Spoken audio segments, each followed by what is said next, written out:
La spectroscopie UV visible mesure l'absorption par des substances colorées de longueurs d'onde qui appartiennent au spectre UV visible, c'est-à-dire qui sont comprises entre 200 nanomètres et 1000 nanomètres. Et on va voir dans ce chapitre, premièrement, comment mesurer l'absorbance d'une solution, et ensuite comment la connaissance de l'absorbance permet de déterminer la concentration de la solution grâce à la loi de Beer-Lambert. Alors l'appareil qui permet de mesurer l'absorbance s'appelle un spectrophotomètre UV visible, et son principe de fonctionnement est le suivant.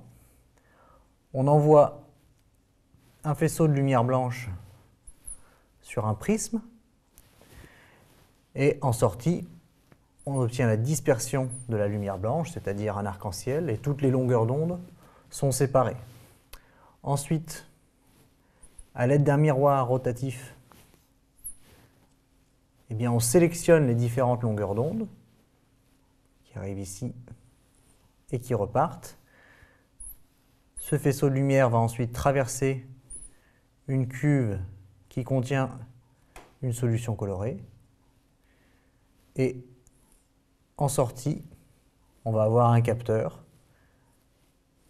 ici, qui va permettre de mesurer l'absorbance. Alors en réalité, le capteur ne mesure pas directement l'absorbance, il mesure la proportion d'intensité lumineuse qui traverse la cuve qui contient la solution.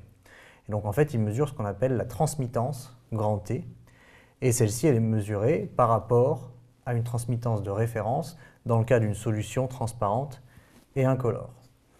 Et l'absorbance est reliée à la transmittance par l'équation suivante.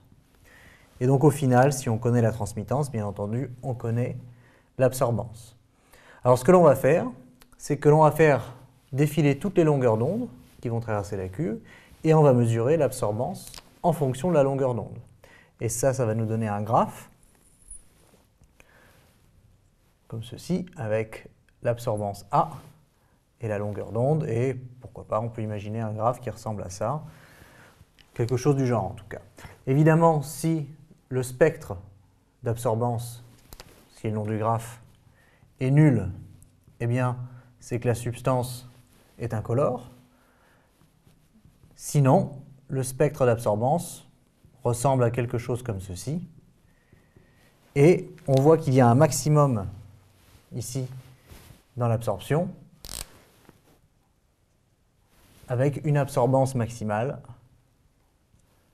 A max qui correspond donc à une transmittance minimale et que cette absorbance maximale, on l'a pour une longueur d'onde lambda max.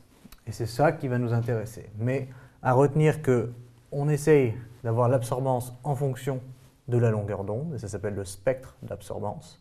Et pour le faire, on utilise un spectrophotomètre UV visible qui permet de sélectionner les longueurs d'onde et de mesurer ici l'absorbance en connaissant la longueur d'onde et la transmittance en sortie de cuve.